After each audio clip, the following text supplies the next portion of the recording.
All right, that's the song. That's the theme song.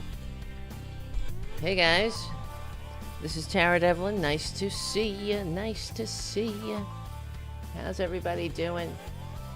Francis and Tara Jr. are sleeping behind me. Let's see. Let's hope they stay that way, sleeping. But they were too cute. I didn't want to wake them. All right, listen, guys. Listen. This is Tara Devlin. We meet here every Tuesday. This is the Tuesday Tarabuster on the Political Voices Network. So, I know it's a little confusing. The show on Fridays is on the Tarabuster YouTube page. This show will be available tomorrow on the Tarabuster YouTube page, and it will also be on Apple, iTunes, all that stuff, okay? As an audio podcast as well. Thank you, Charlie, from APS Radio News, for everything you do to keep the show going and growing, and everything you do to make the world a better place with your donations to not just this show, but the community cats. It really means a lot, and it helps, especially this horrible winter out there. The cats couldn't have survived without your buying those shelters for them. So thank you so much, Charlie. And if you guys want to support Charlie's APS Radio, go over to APS Radio and just put that on your browser. Classic rock and oldies all day long. And if you're into classical music, there's a classical music station. You just put that on, and you can make that the soundtrack of your day. Okay? We stick together, we win. Thank you, guys. Okay. And thank you, Charlie. Okay, what am I saying? What am I doing? What are we talking about? So many things. I have so many things on my mind. I listed a lot of... Oh, here's the first thing I have to say. This show is moving to 1 p.m. Eastern, okay? 1 p.m. Eastern time starting next week. It won't be on at 2 p.m. It's going to be on at 1 p.m. I hope that's not too much of an inconvenience for you guys. Or myself. I hope to actually add another show on Thursdays soon enough. I might just start doing the Thursday Tarabuster at 1 p.m. Because there will be a new Political Voices show on at my time. Well, 2 p.m. is not my time. It's everybody's time, I guess. We all just work it out. But there's a new show, and his show is going to be every day. I'm trying to find so I don't mispronounce it. Blah, blah, blah. Let me see. It is the Ben Caminos show. You might have heard of him. Ben Caminos. He's going to do a show 5 days a week at 2 p.m. at the 2 p.m. time slot. So once my show is done on Tuesdays and soon Thursdays, stick around for Ben Camino. And we're just building this independent liberal media voices. Okay, guys, so what do you think about that? Let me know in the chat. All right, my friend. Let's see, where do we begin? All right, I hope you subscribe to my Substack, because I take it personally if you're not. But on top of that, I wrote an article. It didn't come out yet. It'll probably be posted after this show.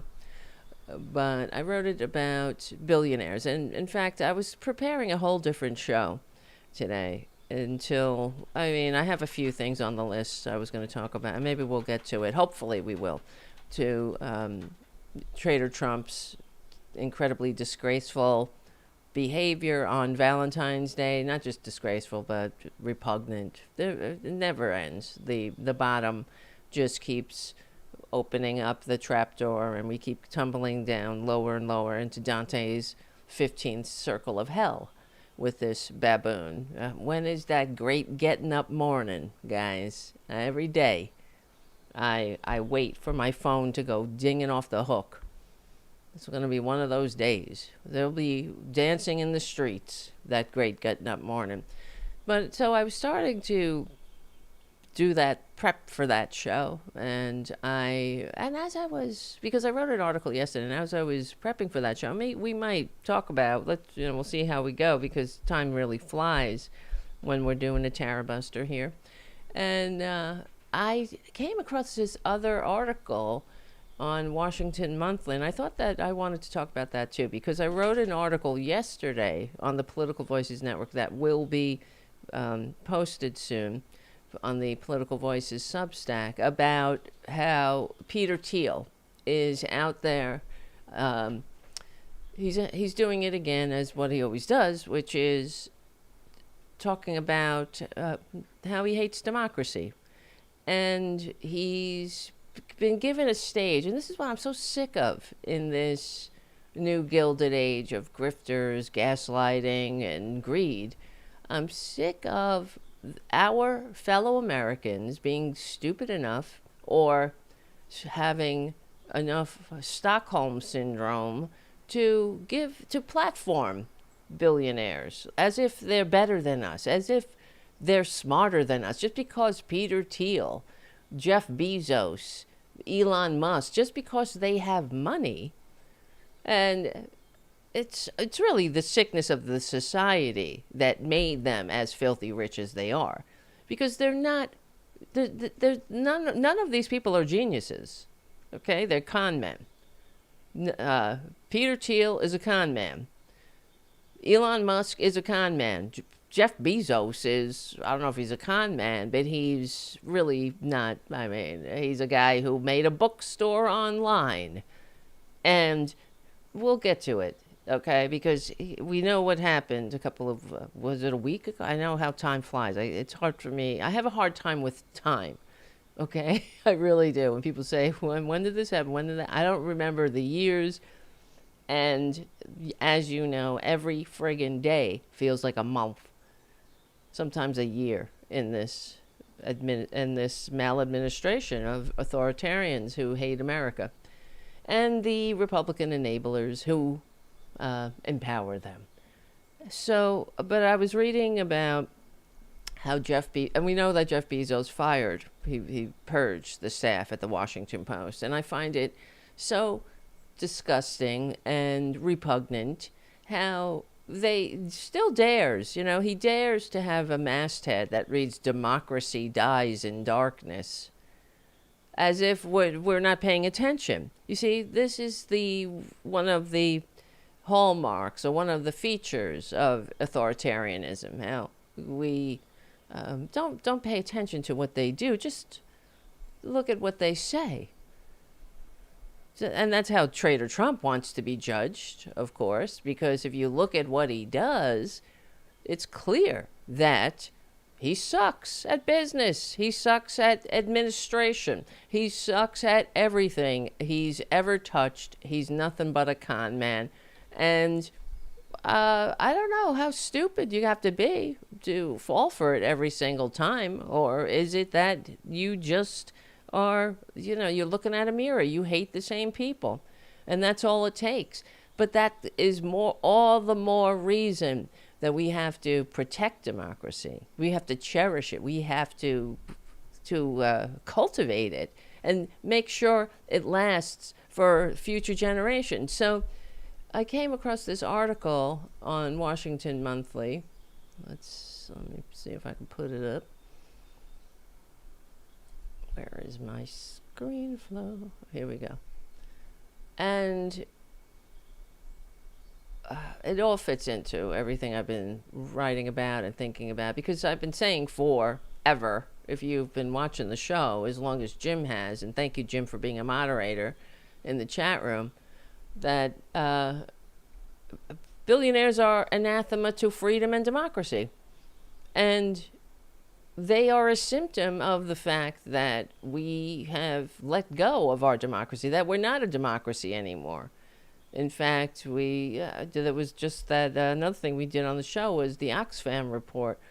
And the Oxfam report measures economics and political systems and, well, basically the American system. We're officially an oligarchy now. And it's just like the fall of the Roman Republic. And we were talking about this a couple of weeks ago with Joe Walsh, how if we went back in time and interviewed people who lived in the, let's say, in the early days of the Roman Empire, under Augustus, under Tiberius, under under the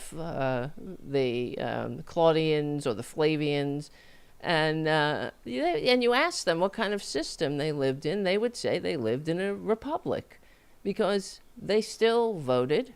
They voted for local administrators, and but the power, all the power. I mean, it makes sense because of course, the empire was so big. You had to have local administrators, but all the power rested in the hands of one man, not in the Senate, and people of Rome, of course. And they had a very much different type of republic than we do. We have a democratic republic. They didn't elect their senators. Their senators were there by mere fact of being born on third base. So and we had a semblance of that at one time here in this country. We didn't elect senators initially. That changed. The more we go towards an actual democracy, the more we expand the franchise of democracy and make room for others at the table, we see how the Republicans can't handle it. That they would rather throw out the whole thing than live in a democracy. Because, but it's another thing I came across too when I was researching and thinking about this show was another article actually. It was on the Washington Monthly. Let me see I can find it, but it was the article on there about Hannah Arendt, and I was reading about, of course, we all know who she was. She lived in Nazi Germany, and fortunately she escaped early. She fled to France, I think in the early 30s, and then she fled to the United States in 1939, so by doing so, she saved her life. And but she's the famous quote about the banality of evil. And in this article, let me see, Washington Monthly. Here we go. It's right here at the top on the front page.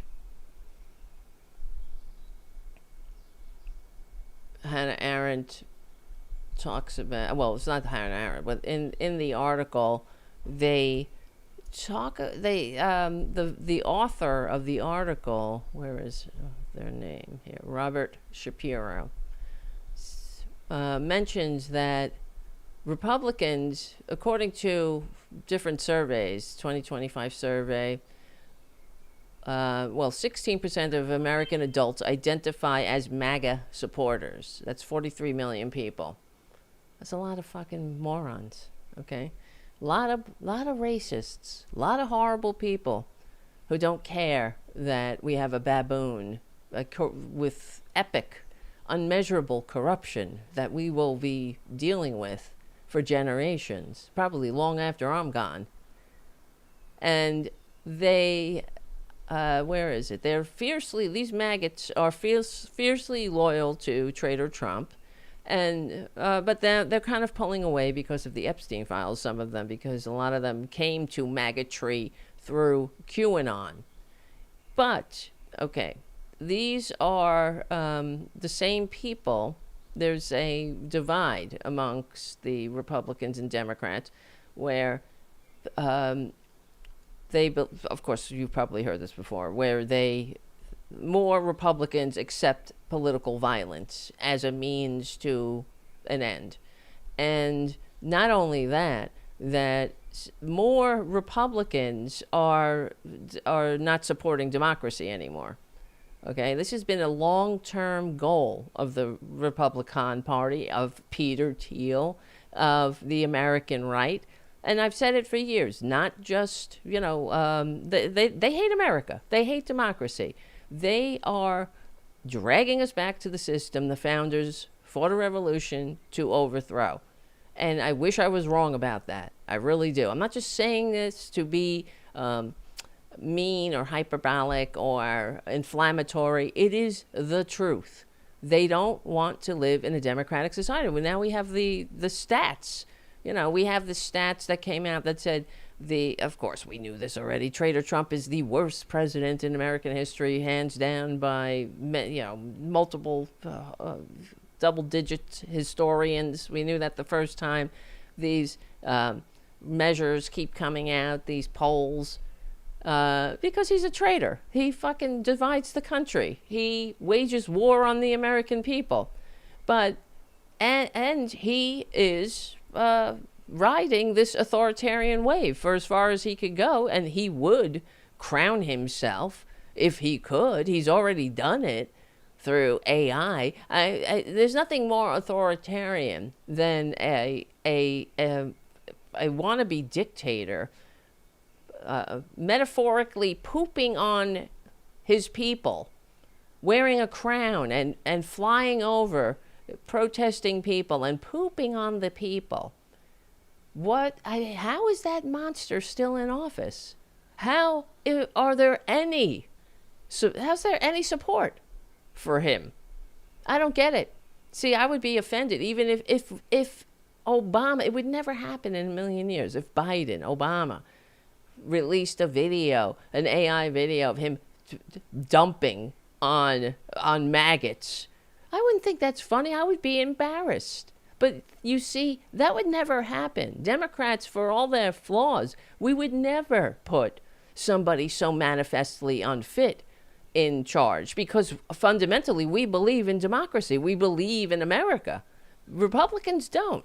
They don't believe in the grand experiment in liberal democracy. Since the founders rebelled against the crown, they've been trying to drag us back. They've been trying to do it. You don't just do it out of the gate. You have to soften the ground through propaganda. And on my show on Friday, we went through that PragerU video. They're literally releasing videos for young people, history videos, right? And these are PragerU, for those who don't know, is this right-wing propaganda mill that targets the youth. And they have contracts with over 10 states, of course, all red states, all these poorly run red states. And they're teaching children that the founders were ingrates and that King George III was a benevolent ruler, that he was the personification of an enlightened, benevolent ruler. I mean, I kid you not. And if you watch the show you can just go on the, wherever and find it on the YouTube page, on the YouTube series of tubes, and find it. But the fact is that an alarming amount of Republicans don't support democracy. In the Washington Monthly article, in this Hannah Arendt one, says that such a substantial support reflects a significant decline in. They're talking about support. Let me roll back one paragraph here. If elected politicians will not protect democracy, the people must do it themselves, even if it requires taking violent actions. Say maggots. This is supported by moderate Republicans, all Republicans, not just the maggots, by 50%. Okay, so then it says such substantial support also reflects a serious decline in Republican support for democracy itself. 69% of maggots believe that Republicans, I'm not reading this correctly, 69% of maggots and 58% of so-called normal Republicans agree that having a strong leader is more important than having a democracy. Are you kidding me? See, they want daddy. That's that whole daddy's home bullshit. They don't want to be adults. They want to, call people the R word. They want to misgender somebody. They want to drink liberal tears. They want to be dicks to people. They want all the benefits of civilization, because God help you if you ever call them a name or something, or, as we see every time, just go on the leopards eating your face Reddit page. Every time the sting of the lash of their policies hits their shoulders, they're whining and bitching and, oh, me, I didn't know me. I was going to get hurt. I thought I was only hurting you. Right? I'm not waste, fraud, and abuse. I thought you were. I was drinking your tears. No, I was wrong. I mean, some of them don't even admit they're wrong. I still support my dear leader, but they could never. Some of them will never break free. I mean, the guy just posted a video of the Obamas with the Obamas as monkeys, and there are still Republicans. Okay, this is who they are. That's disgusting. They should all be embarrassed. They should all be ashamed, but shame requires a level of maturity, I guess, a level of decency that they don't possess. So, okay, let's go back to Bezos. He's, it really annoys the fuck out of me, the whole thing. So, we're not just annoyed. I wish I was simply annoyed, right? I'm panicked sometimes. I'm terrified. I'm infuriated. I can't take it. So here's a tale of two publishers, written by Marcos Koulanakis over at Washington Monthly. And this is the article I came across. And I thought we should talk about it because I don't think it's getting any attention, is it? Is it getting attention? In the maggot, or not maggots, in the mainstream press? Nah, not really, right? They're too busy. What are they talking about? Making excuses for Trader Trump's latest nothing. They're stenographers for the lie. That's all they do. What's the point? What's the point of a White House press corps? Can anybody explain that to me? All they do is write down what the friggin' lies are, and they report it. They don't do any due diligence. They don't put it in context. They allow, like another thing. I should, if we get to it, Tara Jr. Oh fuck! You saw him come down. Now he's wants to jump up. Junior, you're a pain in the ass, but you are the producer. All right, let's see if he can sit here quietly. He starts biting my hands. That's what happens. He's a very harsh producer. Because he didn't like my comment there. I love him though. He's my baby. He's my good baby. But sometimes you don't want your hands bit, right? So okay. Here's the thing. Where is it? Trader Trump.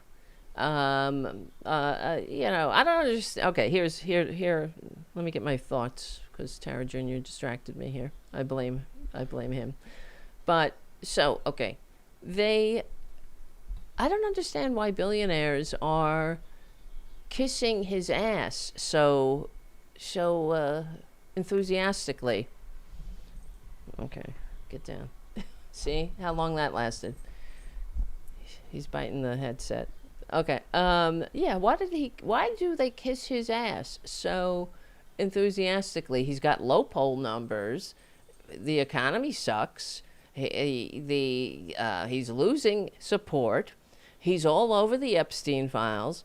The sword of Damocles is hanging over his head, legally and peacefully, so to speak. And I know it feels like he will never face accountability. Maybe he won't. Sometimes I think the only accountability, the only hope we have is that great getting up morning when it comes to accountability for him. But that's not going to translate to Pam Bondi. And it's not going to translate to Jeff Bezos and Mark Zuckerberg and Elon Musk and Peter Thiel, all these horrible people who hate America.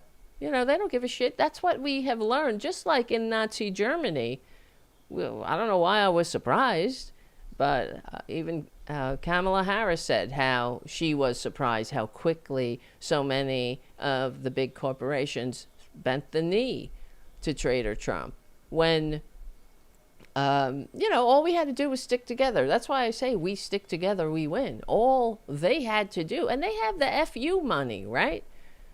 Why are they bending the knee? I'm here in my little Tarabuster doing my show, and I have no power. I have no money. I'm like, please become a patron. Please follow my Substack. That's as far as I am. No billionaire. And we're the ones standing up. The independent media, the independent person in the streets of Minneapolis. We're standing up. But these fuckers who have everything more than they could ever hope for to spend in a million lifetimes are dedicated to our destruction.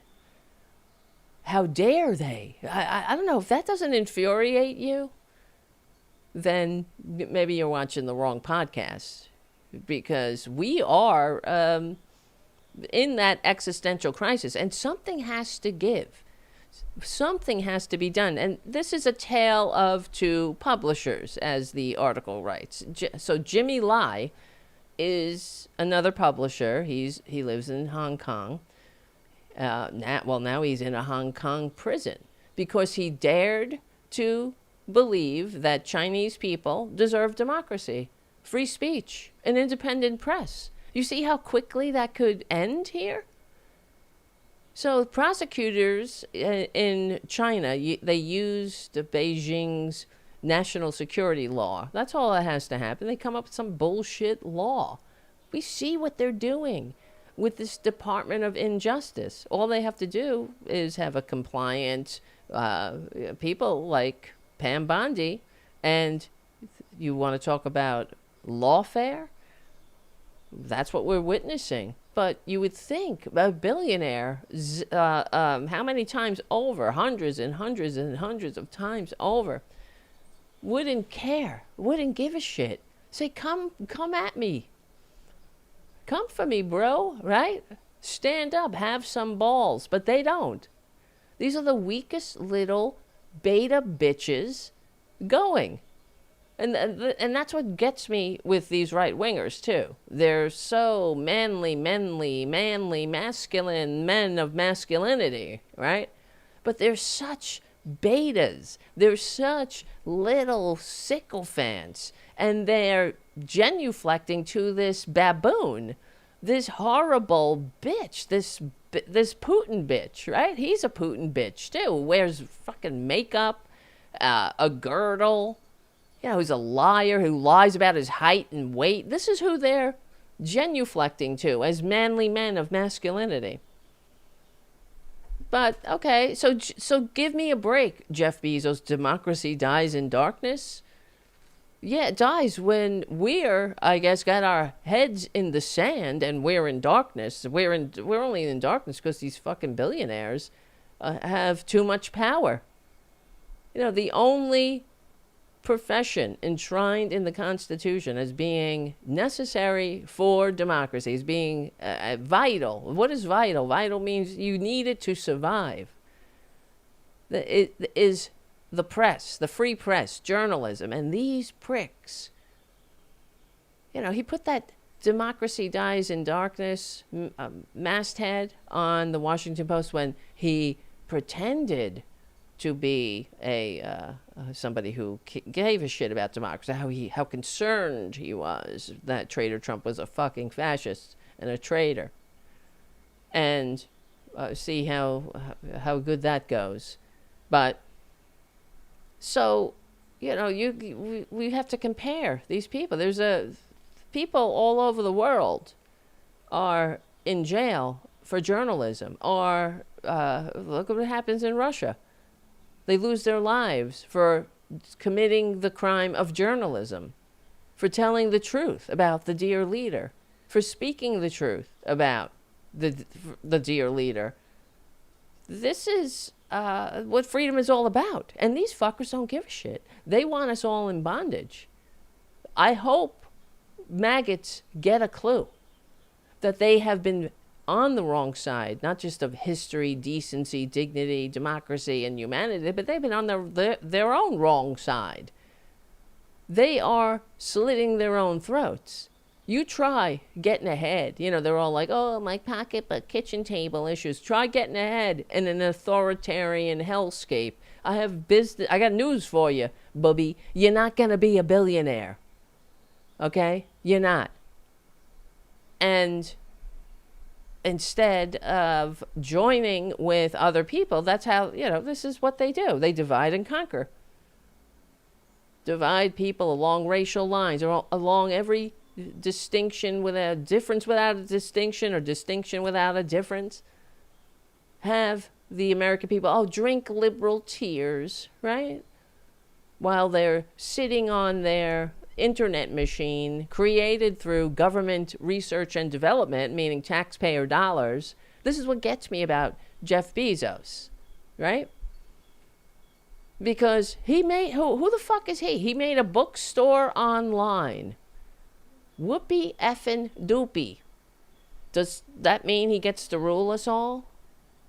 I guess so. And I'm so sick of these people giving these billionaires platforms, putting them on stage, asking them philosophical questions like they did with Peter Thiel.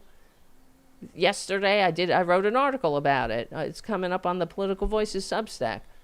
How Peter Thiel is up there saying he doesn't believe in democracy. And he thinks that democracy is exhausted, liberalism is exhausted, and we have to think outside the Overton window to come up with some solutions, which we know what he's talking about because he's been saying it for years. In 2009, he wrote an article about how he doesn't believe in democracy anymore.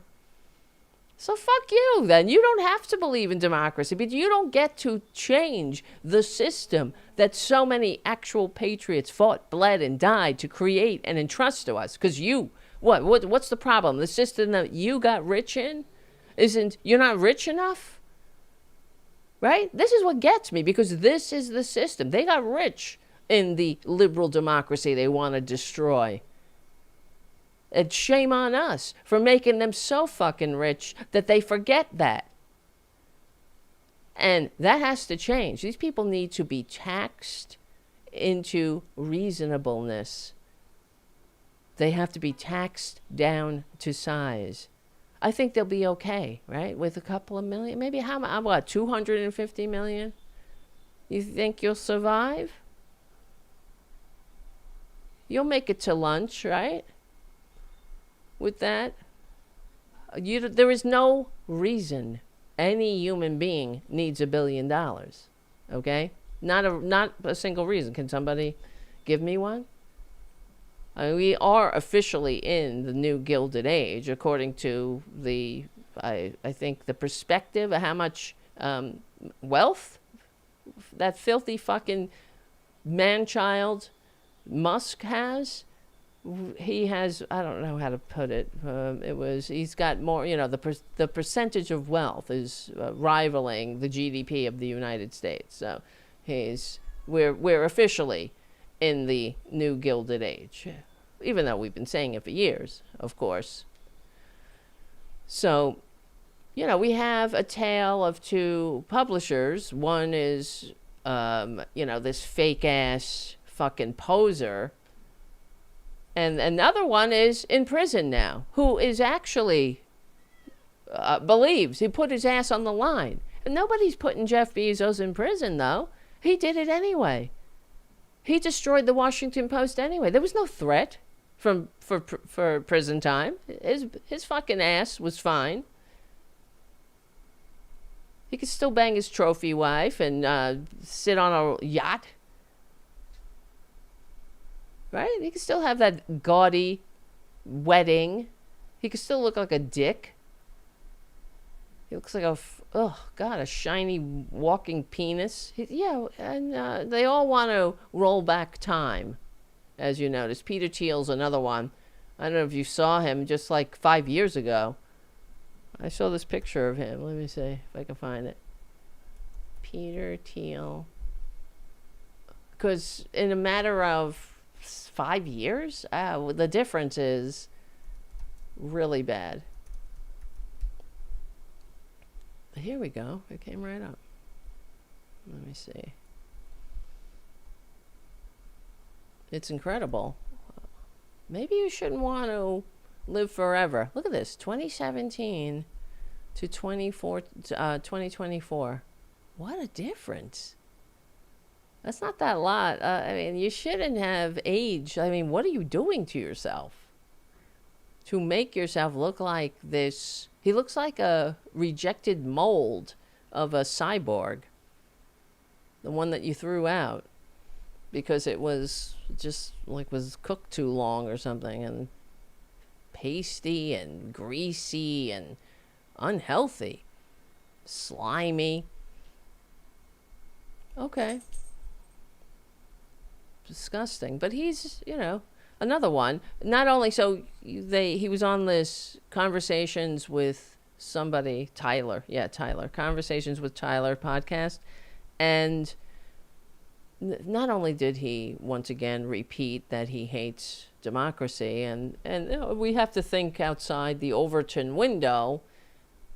It meaning, he wants fascism, he wants a dictatorship. And I don't know about you, but we tried that, just like we tried the Dark Ages before. And they were called the Dark Ages for a reason. So we tried the benevolent dictatorship. And not long, maybe like 100 years ago, they tried it again. And 85 million human beings went to their cold early graves on the philosophy that Peter Thiel wants to inflict on us again. And in this interview, in the interview that I wrote about yesterday, he's actually quoting, as he does, what's his name? Carl Schmitt, the intellectual Nazi. Okay, he was the intellectual apologist for, not just an apologist. He gave intellectual cover to the Nazi experiment, so to speak, the Nazi destruction of Weimar. The same reasoning that Peter Thiel uses, that we should, liberalism is tired and exhausted, and it's obviously failed. How has it failed? You know what? It hasn't failed. You see? It's the problem that Peter Thiel and these billionaires have is that it still works, that democracy still works to a degree, that we still have some power to tell him no, to regulate him. That's what it is. They don't want anybody, like Atlas Shrugged. Well, fucking shrug already. Go off and shrug. Shrug away. Fuck off to Epstein's Island. Leave us alone. We don't need you. You know what I mean? We don't need your Palantine. We don't need your stupid tweets. Or we don't need your bookstore online. Really. It's these people, they are, with every word, with everything that they post, with all their bullshit, I don't understand how anybody buys it. And they give him a platform. You had to hear these assholes talking to him. And let me see if I have it. Asking him questions like, who the fuck is he? He's a guy he also has this other side job of going around. I'm talking about Peter Thiel, of going around and, he's obsessed with the Antichrist. And the other thing, I see how time flies on Tarabuster. Let's not forget that Peter Thiel is J.D. Vance's sugar daddy. That, of course, the corporate media, because they're too busy being stenographers for a con man, does the corporate media report this? That J.D. Vance's entire life is bankrolled by a billionaire who hates democracy? Right? I don't know about you, but I give money to politicians I believe hold my ideology, that will believe in what I believe. So why is J.D. Vance? J.D. Vance says meeting Peter Thiel was one of the most pivotal moments of his life. He met him at Yale, And then, of course, J.D. Vance has J.D. Vance is fucked up, guys. I have to say, if everyone on Earth turned gay, I mean, if every gay on Earth, well, if everyone on Earth turned gay, it would be wonderful. But if every gay turned pink, he would light up like a Teletubby, or gay or trans person, because he's, you know, he wrote in his book that he was questioning his gender ideology, that he didn't think he fit into the strict gender roles. And yeah, I mean, hey, fine. But it makes, I mean, when you look at it through that lens, it does make sense now why he's such a scold, why he's such a tedious, scold about, oh, men need to do this and women need to do that, and so anti-gay. It is textbook self-loathing and projection. And so you got to wonder, this person, when he was in Yale, he met Peter Thiel, and he says it was the most pivotal moment of his life. I mean, I guess more than meeting your wife, the birth of your children. Peter Thiel, meeting this pasty-faced, the horrible cyborg who thinks he's wants to live forever, and we're all just Soylent Green. That's what it is. They want to treat us as nothing but hosts from which to suck profit and discard. So you would think the corporate media might put that together, as they did with, remember, palling around with terrorists. We still remember that phrase from Sarah Palin, how Bill Ayers sat on a board of directors with Barack Obama, and Bill Ayers also had a fundraiser for one of Barack Obama's campaigns, and we had to endure through the entire campaign of John McCain and Sarah Palin, these, shame on John McCain, that maverick, for propelling that unfit grifter to the second in line to the throne, right? I mean, without a Sarah Palin, we wouldn't have a traitor Trump. It's all been downhill since, because they don't care about, it goes right into what I'm saying. They don't care about democracy. They don't care about America. I wouldn't hire somebody to babysit my cats that didn't have qualifications with cats, right? That hated cats. Why would you do that? Because you love your cats. Same thing with America. You wouldn't hire somebody to represent you or represent your country in the world. You wouldn't hire somebody who hates America, who hates democracy, would you? Unless you hate democracy too. So we had to put up with that, palling around with terrorists, but we never hear a peep about Peter Thiel and J.D. Vance, who funded his entire career. Now, compare it.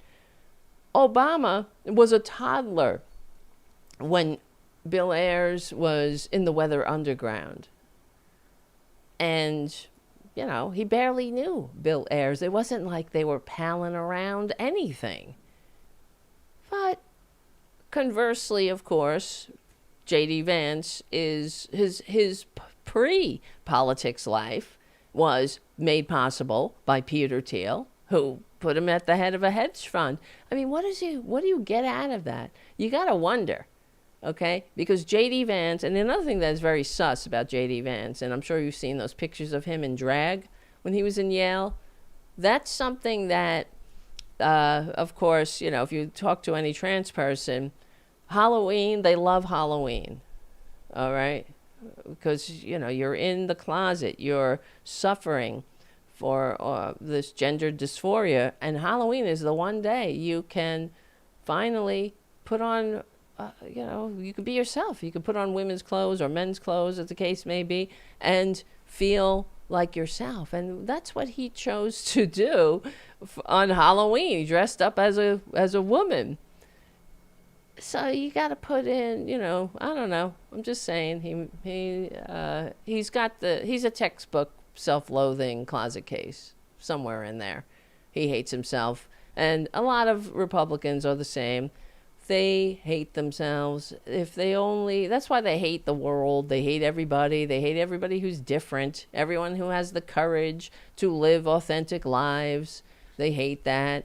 Everyone who has the maturity to function in a free democratic society, who has the maturity, the decency, they can't stand it because it's well out of their reach. That's why these people are fucked up. Bezos, Peter Thiel, J.D. Vance, they're all fucked up. Look at who they're funding, these horrible people to run the world, and I don't understand how anyone votes for them. And we're seeing just how repugnant they are, how they're all over the Epstein files, because they think we're all nothing. That's why Howard Lutnick can take his kids to Epstein Island after 7 years after we all knew that Jeffrey Epstein was a convicted pedophile, and list the ages. The wife sends the convicted pedo an email saying, I'm bringing 7 children, ages, and here's their ages and genders. Why would you do that? Like, that is so weird. When you go to lunch at somebody's house, do you send them a list of your children's name, ages and genders? It's fucked up. These people are fucked up. But because they, it's because we're not people. Like Ghislaine Maxwell said, they are trash. Why are you concerned about them? They are trash. That's how they consider it. They consider us trash. So, yeah, there you go. And where was I? Hold on a second. I was just looking up all the billionaires in the Epstein files. They're all in there. Elon Musk, Bill Gates, Richard Branson, Leon Black, Leslie Wexner, Mortimer Zuckerman. Let's see. Peter Thiel's in there. Fucking Elon Musk. They're all disgusting. Is Bezos in there? Yeah, but Musk, Bezos, and Thiel appear as part of a network on guest lists. But they're all palling around with a pedophile. Palling around with a pedo. And what does it matter? Well, they don't care. Well, here, let me see. Let me play this clip. Wow, not Curtis. Yeah, that's the other thing. He funds, not only does Peter Thiel fund J.D. Vance, he funds Curtis Yarvin, who is a fascist. They're all these tedious little man babies. And let's see, here we go. I'm trying to find the one where it's exhausting. They're all this thing. He's talking to young people. That's what's so concerning to me. And they treat him with such deference, like he's such a genius. He's not. He's so boring and so stupid. When they open their mouth, I mean, when you hear somebody who, like when Peter Hawking was alive, and you could, he spoke through that machine, but you could tell he wasn't an idiot. Could you imagine him, Peter Hawking? No, was it Peter Hawking? What's his name? Hawking. Is it Peter? Somebody on the chat. Hawking. You know what I'm talking about. Yeah, Peter Hawking. Right. I'm sorry. So many names. Was he on the Epstein list? He might have been, actually. But they're asking him questions, and he's just throwing out Carl Schmitt's name without any context. This is what Peter Thiel does. Let's not make any mistakes here. Carl Schmitt is a Nazi. It was a Nazi jurist, a Nazi so-called intellectual, and Peter Thiel loves reviving him for our fascist coup. We know how the fascists ended last time. They don't end well. Fascism doesn't work out well for people. for the majority of humanity. I mean, if you're somebody like Peter Thiel, I guess you'll be okay. And the fact that he doesn't give a shit about anybody else but himself says that he's not fit. He's not fit to be interviewed, or he's not fit for anyone to ask him questions about what he thinks about the system. But he's doing it all behind the scenes because he could never get elected himself. Let me see. He could never. He doesn't have charisma. I don't understand. I guess he only... Well, I hear that, I'm sure you've heard it too, that he forced Trader Trump to pick J.D. Vance, and, because otherwise he wouldn't fund him. That's why, and J.D. Vance, it makes sense. J.D. Vance was a relative newcomer to politics. He had that Ohio Senate race that Peter Thiel funded. And then he's the vice president after being a senator for a couple of years. It's all disgusting. Okay. But I think there are, and again, I don't think we're ever in a cyclical world, but there are certainly certain parallels in the U.S. in the 2020s to Germany in the 1920s, where liberalism is exhausted. One suspects that democracy, whatever that means, is exhausted. Whatever that means. That. Oops, sorry. Whatever that means. And another thing that annoys me, like J.D. Vance is supposed to be a Catholic, supposedly. We were talking about this on when John Fugelsang was on the show. Let's see. Well, again, these aren't. They're certainly not all the alternatives. It's always a little bit of a cheap shot. My 2-word rebuttal to Roman Catholicism is Pope Francis. Isn't that funny? Because Pope Francis is not a fascist, I guess, and cares about people. I wonder what J.D. Vance thinks about that. Right? Now we have another Pope, but Pope Francis was a progressive. I always say, you tell me that guy's a genius? No, he was born on third base, thinking he hit a triple. He inherited a trust fund. He parlayed his trust fund into more money, a bigger pile of money. Good for him. He's not a genius. And in fact, that he funds the likes of Curtis Yarvin, that he quotes Carl Schmitt as some kind of great philosopher, means that he's unfit, that he has a diseased mind. There's something wrong with his mind. And in fact, low IQ and racism go hand in hand. There's many studies that can back that up, and we don't need studies. We have our own lived experience. People who are racist, they're racist because they're dumb. They're stupid. They're afraid. They're small. They shouldn't be in power because it's too overwhelming for them. But here, let me continue with I didn't mean to hit that.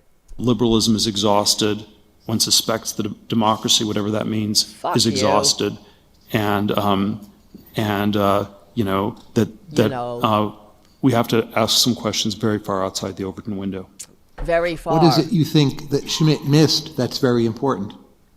Let's maybe I'll just sort of do one insight that I think is powerful, and then sort of what's wrong about that. One of his books was The Concept of the Political. Isn't he smart? He's so intellectual, guys. What defines politics, and it's sort of this. He's awful. It's some of this division of friends and enemies. Okay, that whole friends and this is why he always brings this up. If you go and Google Peter Thiel talking about Carl Schmitt, that's all he talks about. He must have read it. He read a paragraph. He overheard somebody talking on an elevator at a Nazi rally or something, and he picked it up. He's friends and enemies. He defines the friends and enemies. And that is such a Nazi frame. And according to Schmitt, that's what politics is. It's a game of friends and enemies, and who gets to decide who the enemies are? They're the dear leader, of course. And if you're outside the enemies, if you're one of the enemies, you get to be destroyed. I mean, what kind of sick, filthy mind thinks that that's a rational point of view? in our modern world, in any world, in the human race, with all our differences, with all our diversity. That's how we were made. And this piece of shit thinks he calls himself a Christian. He actually does. It's all convoluted, and that's how God made. If you believe in God, God made people diverse. You piece of dirt, and in fact, I guess according to God, you won't be getting into heaven because it would be easier for a rich man to get through the eye of a needle. But it's besides the point for these people. It's never enough. That's what pisses me off. They're sick. And what's worse, at a certain time, we have to ask ourselves, like, what's wrong with us for allowing it to continue, for allowing them to continue to rule us like this? The system, he didn't make billions of dollars, by the way. It was the rigged system that made that possible. Yeah, I'm sure he'd be rich, but not to the degree where he's, thinks he can decide what empires rise or fall. This is what people used to understand, like Teddy Roosevelt, earlier generations in the first Gilded Age understood who the enemies were, that it's bloated fortunes, concentrated wealth, like FDR said, those privileged princes of a new economic order that reach out to control government itself. They want to control us. They want us to have nothing to say about our fates, and they certainly don't want us to pester them for any fair share of the profit that labor makes possible in the first place. I mean, these people are sick. Like Elon Musk, literally on that stage in Munich, telling one of the interviewers, another example, they bring this prick on and they giving him deference like he knows what the fuck he's talking about. It reminds me of during that Piers Morgan interview where Peter Thiel, he basically glitched out, and but there's I don't know if I'm going to play it. I don't think we have enough time. We only have a few minutes left. But there's a point where Piers Morgan was discussing meeting Elon Musk and how, wow, I will never go up against that brain. He was talking about going to Mars and all. I mean, that's all it takes to impress you? He's not a genius. He doesn't have a very big brain. He's like Trump. He's talking about going to Mars, and everybody, let's go to Mars. And everybody's like, oh, here's take our taxpayer dollars. He's a grifter too. They're all grifters. I've done many shows about how Elon Musk grifted his way into his fortune. So, they're all bullshit artists. And trust me, future generations are going to know it. And that's why when we talk about the likes of Elon Musk and Peter Thiel and Jeff Bezos, with Jeff Bezos, none of these people have any, you want to talk about skin in the game? They don't give a shit about this country at all. And we should be wide-eyed about what we're dealing with. These people have to be reined in. And what irritates me is that you think about Jeff Bezos, okay? Not only we allow this person to have to have his Washington Post, the Washington Post. This should not even be. It should not be the case. The only profession enshrined in the Constitution as being vital for democracy should not be entrusted to one person, to a billionaire. But there should be some kind of, collective, a board of directors. And because that's how important a democracy is. But that's how Jeff Bezos and all these people thank us. They get rich on our public schools, on our taxpayer-funded roads, our postal infrastructure, our government research and development. And they thank us by destroying us. Guys, thank you for hanging out. I can't believe that's the end of the show. Come on over on, Friday. We got our Tarabuster on Friday nights, 8:30 p.m. We will win. We're on the right side of history, decency, dignity, democracy, humanity. We stick together, we win. Thank you for hanging out. All right, listen. So like I told you guys, the show's gonna be on at 1:00 on starting next week. Hopefully, I will have. I'll do more shows. Do you want more shows, guys? Raise your hand in the chat if you want me to do another Tarabuster during the week. We'll have Tuesday, Thursday, and Friday then.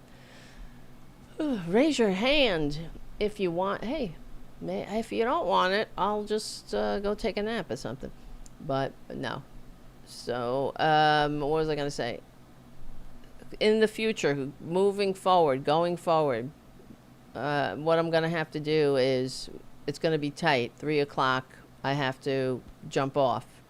Right? So we'll have to, instead of, a lot of times I like to hang around a little and chat, but I won't be able to do that because we have the new show starting next week. Okay. And that'll be good. But you'll be able to jump on their show on, let's see, what's the name of the show? It is, I forget. Ben Caminos. It doesn't have a name. It's just his name. Ben Caminos. That's pretty good.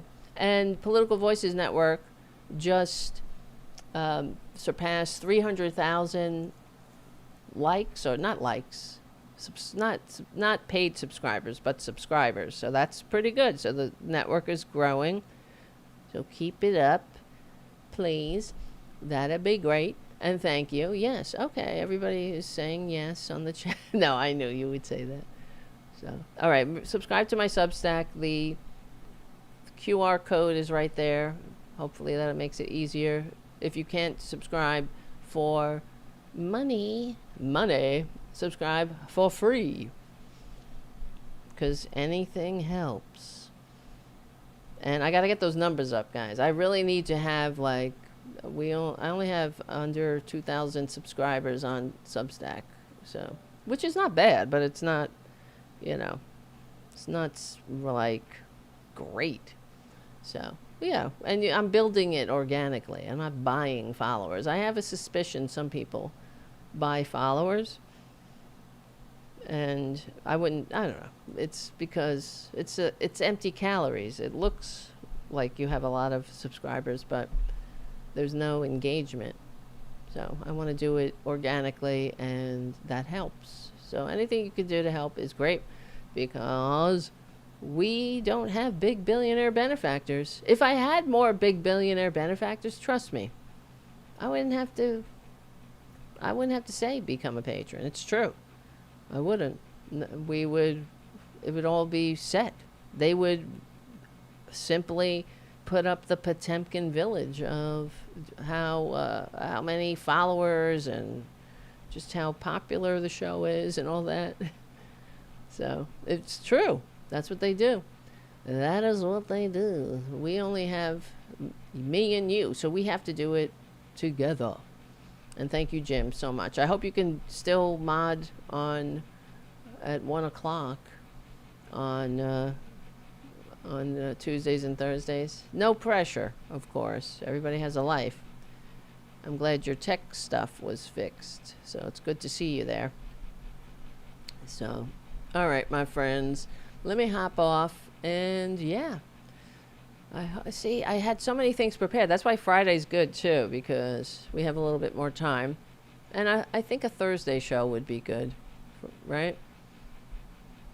And we don't always have to have guests.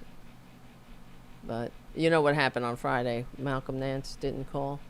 He was supposed to call. We haven't heard from him. Not good. I don't know what happened. Something is up. All right. We'll see. Nothing, no hard feelings. We'll see what happened. I don't know what's going on. Bella's on vacation, so I'm not bothering her about it until she gets back. Then I'll bother her. All right. Love you guys. Thank you for hanging out. Please do all those things. Subscribe to my Substack. If you can subscribe, financially, that's amazing. Thank you so much. Patreon.com/Tara Devlin. That helps too. And you could subscribe to my YouTube. All that stuff. All right, my friends. Love you. Stay cool. Stay awesome. And I will see you on Friday or sooner in the chat or at the Substack. I'll talk to you soon.